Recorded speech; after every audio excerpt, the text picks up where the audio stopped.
Oi, muito bom dia para você. O Record News Rural está no ar.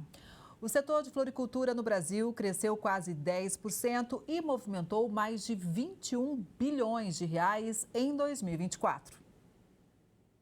A retomada no ano passado foi puxada pelo aumento do consumo interno e pela expansão da produção, que hoje conta com 8.300 produtores espalhados pelo país, com área total que passa dos 16 mil hectares. O estado de São Paulo responde por 40% do PIB do setor. Em 2024, a cadeia produtiva do país alcançou 21 bilhões e 230 milhões de reais, registrando uma alta de 9,95% em relação a 2023.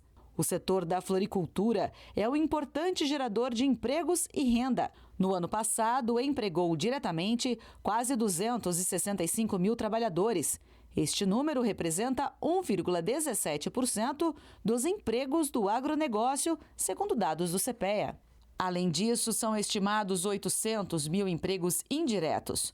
O setor é um dos maiores empregadores de mulheres na agropecuária, com participação feminina de 56%.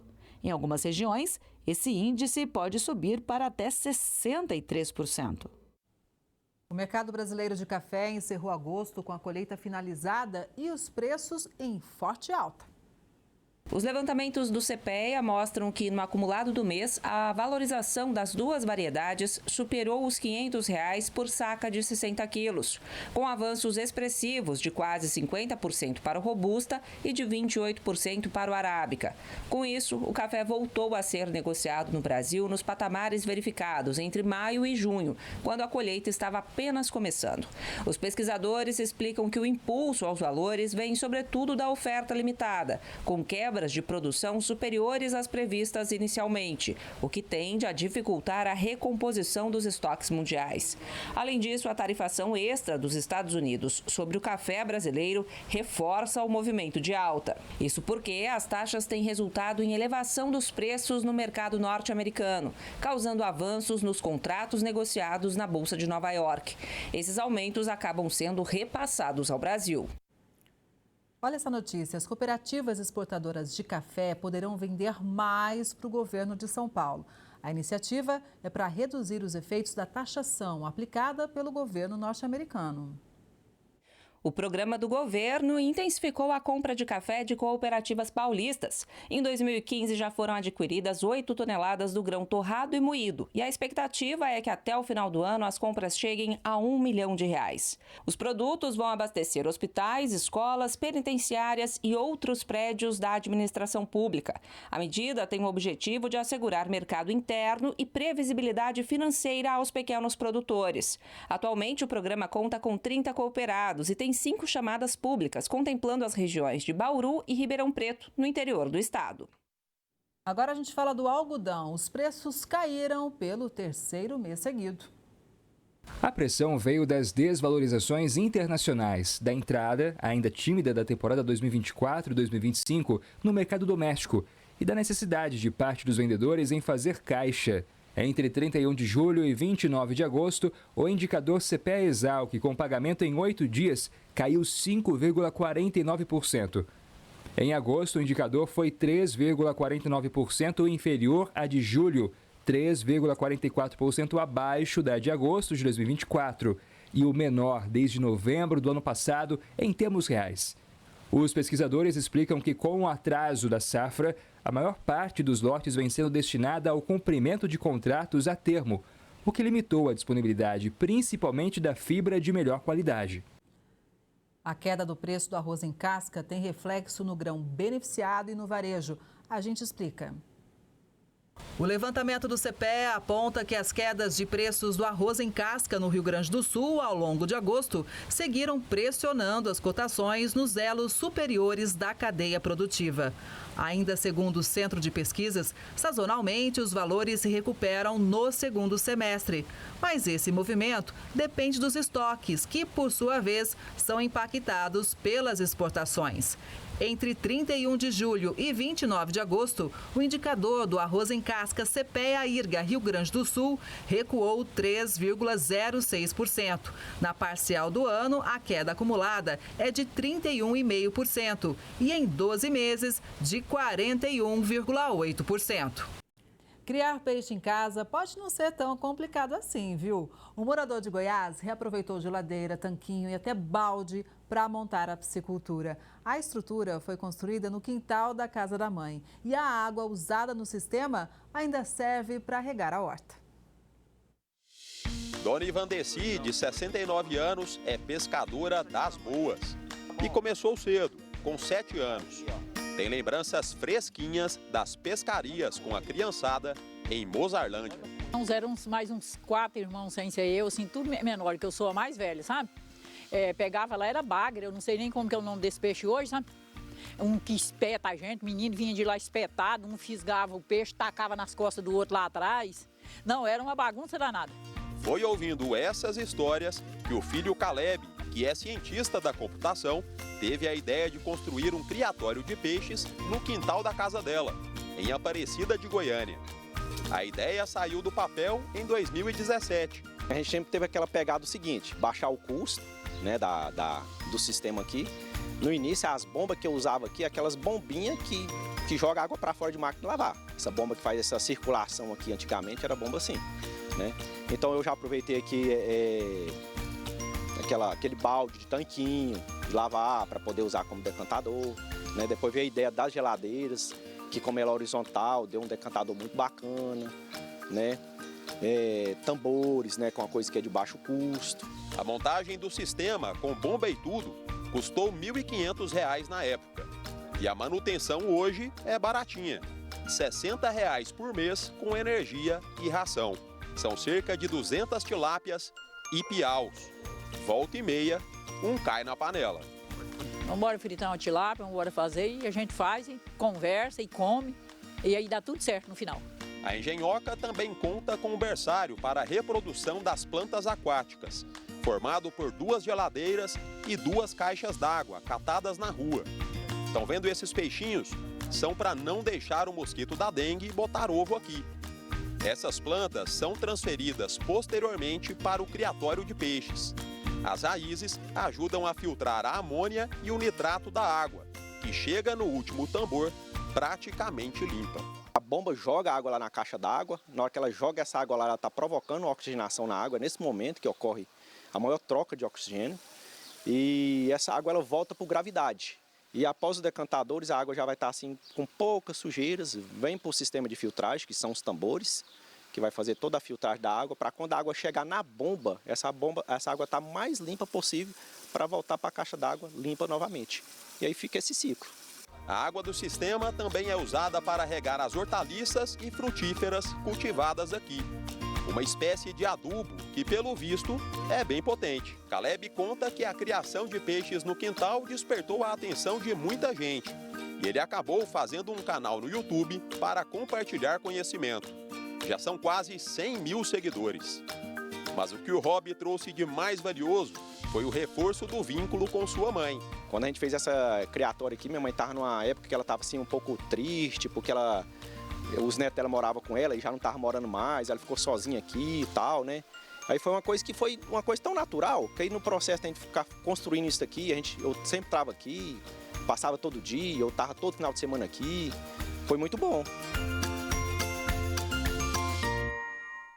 O Mato Grosso preserva 60% do território, mesmo sendo um dos maiores produtores de alimentos aqui do país. Para isso, o estado conta com um sistema eficiente para monitorar o desmatamento. O governo desenvolveu políticas públicas para combater o desmatamento ilegal e, ao mesmo tempo, fortalecer o setor produtivo, respeitando as normas ambientais do país e valorizando as áreas que já estão produzindo. Com isso, nós temos ampliado, usando tecnologia, agricultura regenerativa e estratégias de aumento de produção, com investimento em genética, tanto no que diz respeito à agricultura quanto à pecuária, para essa produção ser ampliada nas áreas que já estão convertidas, nas áreas consolidadas, e com isso reduzir a pressão pelo desmatamento ilegal. Mato Grosso hoje consegue, em muitas regiões do estado, produzir 3 safras. E esta é a nossa riqueza, a maior riqueza, e as estratégias do setor público e do setor produtivo fortalecem todo esse arcabouço de políticas públicas e privadas para que a produção continue aumentando, a redução do desmatamento também ocorra e, com isso, nós conseguimos, evidentemente, colocar em prática o desenvolvimento sustentável. O sistema de monitoramento é uma ferramenta importante para impedir o desmatamento. O uso de tecnologia associada a imagens de satélite oferece maior segurança nos resultados da fiscalização. Desde 2019, nós implementamos o uso da tecnologia com monitoramento por satélites em tempo real. São imagens com passagens diárias em todo o território do estado, nos 3 biomas, na floresta, cerrado e pantanal. Essas imagens têm resolução de 3 metros e os alertas são diários e semanais. Isso orienta a fiscalização do governo do estado para que ela seja assertiva e possa coibir o desmatamento ilegal, ao mesmo tempo em que monitora a supressão de vegetação autorizada, as atividades sendo realizadas com monitoramento e dentro da legalidade autorizada pelo órgão ambiental. Nos últimos 7 anos, com essa estratégia, nós já emitimos mais de 20 mil autos de infração, mas o monitoramento não se esgota no combate aos ilícitos e também estende-se ao monitoramento das atividades exercidas dentro da legalidade. O governo estadual também ajuda o produtor a atender às exigências do mercado internacional, mantendo a competitividade. Um exemplo está na rastreabilidade dos produtos florestais, que atinge toda a cadeia produtiva. O governo tem um papel fundamental, criando mecanismos de transparência e acessibilidade para essa rastreabilidade. Nós já temos a rastreabilidade dos produtos florestais de Mato Grosso em 100% da cadeia produtiva. Nós já iniciamos as tratativas, estão avançadas para a rastreabilidade da carne e também já iniciamos com o setor produtivo a rastreabilidade e a discussão dos outros produtos agrícolas do Mato Grosso. O nosso biocombustível, a partir do etanol de milho, já tem essa rastreabilidade vinculada aos instrumentos legais do Estado. E esse é um mercado crescente, é essencial que o poder público possa dar transparência e conferir credibilidade aos atos autorizativos, aos documentos que acompanham a produção agropecuária de base florestal do Brasil e, obviamente, no nosso caso, de Mato Grosso. Confira agora a previsão do tempo para esta quinta-feira em todo o país. Nessa quinta, uma nova frente fria se desloca sobre a região sul e também avança sobre Santa Catarina e Paraná. Na região sudeste e no nordeste, a circulação vinda do oceano estimula algumas pancadas de chuva sobre o litoral da região. No norte, o fluxo de umidade mantém áreas de instabilidade sobre algumas regiões. Por outro lado, boa parte do interior do país ainda segue sob a influência de um sistema de alta pressão, e o tempo firme predomina. No Rio Grande do Sul, a frente fria que avança sobre a região mantém o tempo mais nublado e provoca pancadas de chuva ao longo do dia em praticamente todo o estado, com risco de temporais. Em Santa Catarina e no sul do Paraná, o dia deve ficar mais nublado, enquanto no restante do estado paranaense, o tempo fica aberto. No sudeste, tempo mais fechado no Espírito Santo, norte do Rio e faixa leste de Minas. Nas demais áreas da região, o sol aparece entre nuvens e o tempo fica firme. Em grande parte da região central do Brasil, o sol predomina, enquanto na faixa mais oeste do Mato Grosso e extremo sudoeste do Mato Grosso do Sul, a nebulosidade aumenta. Sol e bastante calor também no interior do Nordeste, além do Tocantins e sul do Pará. Enquanto nas demais áreas dessas regiões, o tempo fica mais nublado e o sol pode aparecer entre algumas nuvens. Previsão de chuva ainda para o litoral do Espírito Santo, nordeste de Minas e norte do Rio de Janeiro. No sul, o risco de perigo no estado gaúcho ainda continua nessa quinta, agora com o aumento da chuva nas regiões mais centrais do estado e também das Missões, podendo acumular volumes altos ao longo do dia, inclusive nas regiões de Canoas e Taquari. Na faixa centro-norte do estado, o risco é de alerta. Ainda pode chover em algumas regiões no extremo norte e sul gaúcho. além de Santa Catarina, oeste e sudoeste do Paraná. Porto Alegre entra em alerta para volumes elevados de chuva, e em Florianópolis pode chover no período da noite. No Nordeste, as chuvas continuam sobre a faixa litorânea entre Bahia e Rio Grande do Norte, além do noroeste do Maranhão. No Norte, a tensão entre Roraima, boa parte do Amazonas, Rondônia, oeste do Pará e também do Acre. Há previsão de chuva para o sudoeste do Mato Grosso do Sul e oeste do Mato Grosso pode ter pancadas mais isoladas.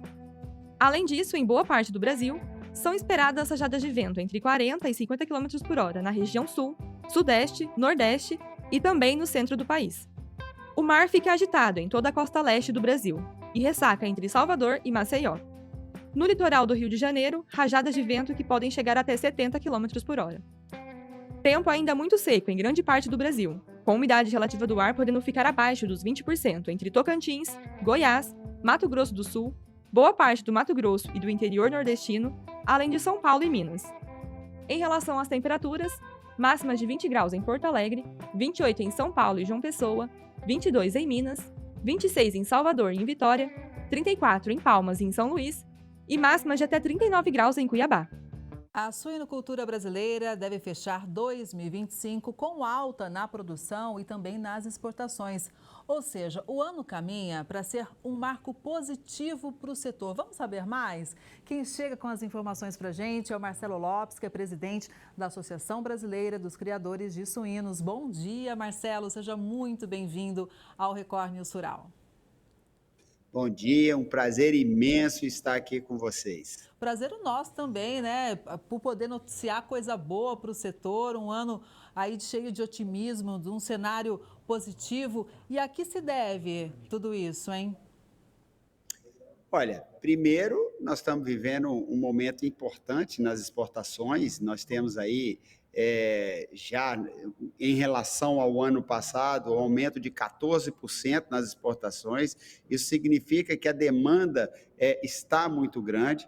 A gente vem, ao longo desses anos, aí, com um crescimento substancial no consumo interno também. Nós passamos aí de 12, 13 quilos aí, por volta ali de 2011, para 20 quilos per capita, e isso tudo se deve a um grande trabalho da cadeia da suinocultura. Primeiro, mostrando ao nosso público qual é a realidade da carne suína, né? Dessa cadeia que hoje é a quarta maior exportadora do mundo, está indo já para terceiro lugar, nós estamos aí quase ultrapassando o Canadá, e esse trabalho de conscientização do brasileiro, mostrando que a carne suína é uma carne de qualidade, tirando aqueles mitos que existiam antigamente. Então, nós temos aqui um potencial gigantesco de produção, os grãos aí com superprodução, que ajuda nos custos da ração, considerando aí que nós temos aí em torno de 70% do custo da suinocultura, ele está ali entre soja e milho, e esse ano nós tivemos recorde de produção, não só aqui, mas também nos Estados Unidos. Então, a gente, com um trabalho gigantesco, um estado sanitário exemplar, porque o Brasil hoje é um dos melhores estados sanitários do mundo, nós temos uma tecnologia aqui também de ponta, exportando até material genético para todo o mundo, e isso aqui vem de encontro a uma necessidade gigantesca de proteína animal. A carne suína, ela é ainda a proteína mais consumida no mundo, e o Brasil, ele vai se transformar no celeiro dessa produção, porque nós temos sanidade, nós temos aqui uma produção extremamente saudável, disponibilidade de grão, um produtor que tem responsabilidade ambiental, sustentabilidade, e com isso tudo nós estamos aí atingindo grandes importadores, né, e competindo à altura de grandes players, como os Estados Unidos, como a União Europeia. Marcelo, era exatamente nesse ponto que eu queria chegar com você. Você mencionou sobre essa ampliação expressiva da nossa exportação. Quais são os nossos principais mercados e os concorrentes seriam, então, Estados Unidos e União Europeia? Isso. Canadá também é um grande player exportador que nós estamos ultrapassando. O Canadá é o terceiro maior, Estados Unidos segundo, União Europeia ali como o primeiro, né? e o Brasil já vem se posicionando em terceiro lugar. Eu não tenho dúvida que isso aí, ao longo dos próximos anos, nós vamos aí alcançar esses grandes outros players, Estados Unidos, a própria União Europeia, porque são vários países, hoje com grandes problemas sanitários ali em toda a União Europeia.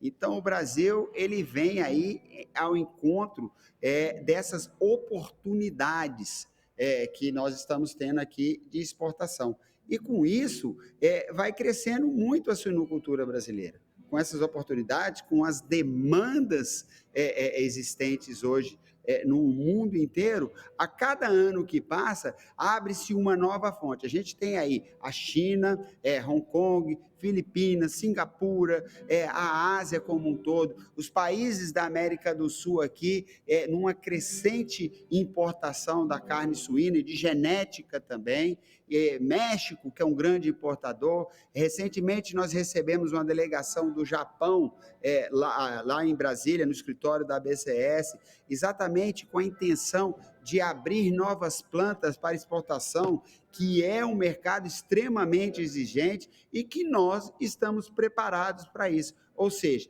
existe uma demanda e nós estamos prontos para atender essa demanda mundial. Pois é, inclusive está acontecendo até sexta-feira um momento importante, o Seminário Nacional de Desenvolvimento da Suinocultura Brasileira, dos criadores. Então está todo mundo reunido, focado nisso, porque para atender essa demanda é preciso planejamento, investimento, adequação. Tudo isso passa por essa união do setor que discute justamente esses fatores nessa semana. Isso aí, esse seminário é um seminário especial, além de reunir aqui todas as lideranças da cadeia da suinocultura brasileira, nós vamos estar aqui com lideranças da indústria, nós vamos estar com lideranças de produtores, do varejo, nós vamos estar aqui discutindo as oportunidades, quais os assuntos hoje que são oportunidades dentro do Brasil. E, além disso tudo, nós estamos comemorando 70 anos da Associação Brasileira dos Criadores de Suínos. Então, nós resolvemos juntar aí, primeiro esse momento festivo, comemorar esse bom momento que a suinocultura está vivendo, né? E discutir aqui as possibilidades e aquilo que a gente tem aí como objetivo, que é aumentar nossas exportações e também aumentar o consumo interno dentro aqui do Brasil. Considerando aí que nós temos aí o estado do Nordeste, que ainda consome muito pouco, mas todas as experiências que nós tivemos junto a essa região norte e nordeste do país, nós vimos que é ali um povo ávido a consumir a carne suína. O que falta é você conseguir enviar mais, aumentar as produções ali, que já está acontecendo, para que a gente possa aí atender também a população brasileira. Marcelo, são 70 anos de trajetória, deve passar um filme na cabeça, né, de tantos desafios que o setor enfrentou. Quais foram os principais desafios já superados durante essa trajetória? Olha, primeiramente, são 70 anos de uma história vitoriosa. A BCS, ela começou há 70 anos atrás. Primeiro, se trabalhava com aquele porco-banha, não existiam os óleos vegetais ainda. Então, toda a produção era uma produção de porco-banha. Ao longo dos anos, o incrementar da soja, com toda essa produção agrícola que nós temos aqui, nós começamos aí a mudar esse porco-banha e trazer uma nova realidade, ir para o porco muscular, que tem carne, uma gordura menor. E a BCS, ela foi a primeira importadora desses reprodutores, trazendo para o Brasil uma nova genética e uma nova perspectiva de carnes hoje, que é exportada no mundo inteiro. Hoje nós temos aqui todas as grandes genéticas mundiais estão trabalhadas. Nós somos responsáveis pelos registros genealógicos da produção suína. Todo animal importado, reprodutor, que passa, ele vai à Cananéia, que é uma parceria público-privada que nós temos junto ao Ministério da Agricultura. Isso aí traz o maior poder de barganha, porque assegura a nossa sanidade, né? Então, importou, passou por Cananéia, e aí pode ir sim para os centros de distribuição, para as empresas que fazem aqui e que continuam esse melhoramento genético. Então, a BCL tem um papel importantíssimo nessa transformação do porco banha para o porco carne, né? E atualmente também fazendo um trabalho muito grande da promoção da carne suína, do marketing da carne suína. Nós temos a Semana Nacional da Carne Suína, que está indo já para a 13ª edição, e a Semana Nacional ela é um sucesso, um case mundial. Nós fomos chamados para apresentar esse case para o mundo inteiro, que é simplesmente a nossa conversa diretamente com o consumidor através do varejo. Nós fazemos os treinamentos aos colaboradores desses varejos, que eles possam mostrar a realidade, qual é a real qualidade da carne suína.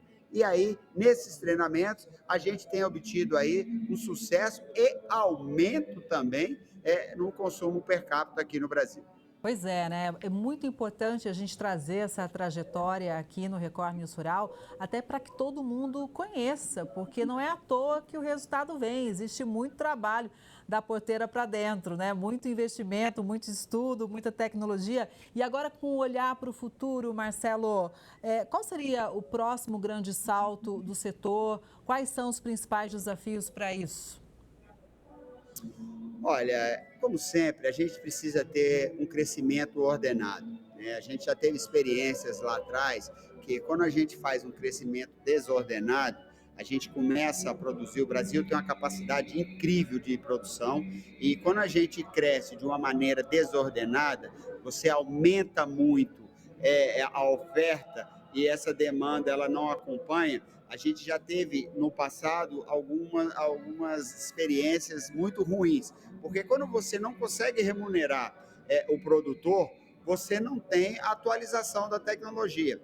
Então, nós temos aí o bem-estar animal, sanidade, a questão do ambiente, tudo isso ele é importantíssimo. Por isso, a cadeia tem que estar muito bem remunerada para que a gente se mantenha no topo, né? Hoje nós temos aí as indústrias brasileiras que são consideradas aí as que têm melhor sanidade no mundo inteiro. As exigências sanitárias que nós temos dentro da indústria brasileira, elas são as maiores do mundo. Não é à toa que nós estamos crescendo com essas exportações e crescendo naqueles países que são muito exigentes nessa questão sanitária. O Brasil vem abrindo plantas aí, China, Coreia do Sul, próprio Japão, o México. Então, nós temos toda a condição. E o que nós precisamos fazer é manter a questão sanitária, sustentabilidade, manter essa produção sustentável, que é importantíssimo, e ir crescendo à medida que essa oferta, que a demanda for crescendo. Então, essas são as fórmulas que nós, produtores, estamos trabalhando junto à cadeia para que a gente possa aí manter essa produção com qualidade e atendendo não só o país, mas também o mundo inteiro. Marcelo, agora no meio disso tudo tem esse jogo geopolítico que nem sempre é fácil. Como é que o setor acompanha esse momento global? Olha, a gente está vivendo um momento difícil no mundo e essa questão das guerras, elas trazem muito instabilidade política, jurídica. Nós estamos vivendo um momento difícil econômico dentro do país, a questão dos próprios juros de investimento. O agronegócio ele precisa de novos investimentos, você não consegue manter uma produção sem fazer novos investimentos a todo ano. Então, essa situação que nós estamos vivendo, elas trazem muita insegurança. E o produtor ele já tem o problema climático. Se você já tem aqui a instabilidade climática, chove, não chove, vamos ter grão, não vamos ter grãos, que é já uma insegurança para a área de proteínas também. Então, e ainda com essas guerras, você acomete aí países como a Ucrânia, por exemplo, que é um grande fornecedor de insumos aqui para a agricultura, um grande produtor de milho também, enfim, em outras localidades, tudo isso prejudica como um todo, né? Mas mesmo assim, mesmo diante de todas essas dificuldades, a gente vem aumentando a produção de uma forma sustentável e ainda conseguindo aí atender as expectativas dentro de todos os padrões, bem-estar, sanidade. Isso aí é porque o produtor brasileiro ele é muito responsável, engajado e está aqui, já passou por diversas dificuldades, diversas crises, então nós estamos aí preparados aí para, se Deus quiser, uma economia melhor, um mundo de paz, para que se possa produzir alimentos a todos e que a gente viva aí numa tranquilidade aí, que possamos todos, né, ser felizes dentro desse país aqui que nós tanto amamos. Olha, o setor é forte, é resiliente, cresce de forma sustentável. Marcelo, foi muito importante para a gente ouvir essa trajetória, todas essas ações. Parabéns pelos 70 anos da associação e estamos sempre aqui de portas abertas. Agradeço muito, Kelly, agradeço aí a oportunidade e tudo aquilo que puder passar aí para vocês. Nós estaremos também com as portas abertas aqui. É um grande prazer poder falar um pouquinho de tudo isso que a gente faz com grande amor, que é produzir uma carne de qualidade para o nosso povo e para o mundo. Marcelo, muito obrigada mais uma vez, um bom dia e até a próxima. Essa edição do Record News Rural vai ficando por aqui. Obrigada pela sua audiência. A gente se vê no próximo programa, hein? Até lá!